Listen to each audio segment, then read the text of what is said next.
Hello guys, welcome to my channel. You are watching how to fix tech. In this video, I'm going to show you how to run this defragmentations on your Windows 10, 11 and other version of Windows. Okay. For that, you need to go to the search bar, then type here defrag.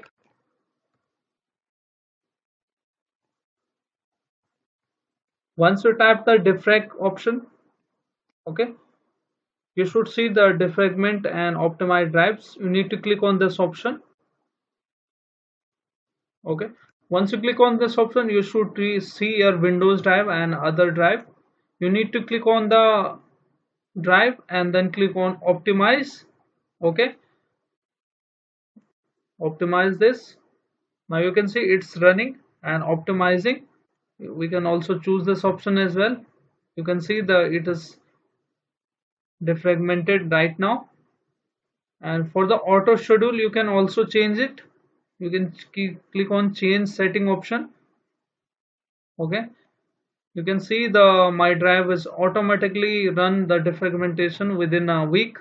You can choose it daily, monthly. Okay,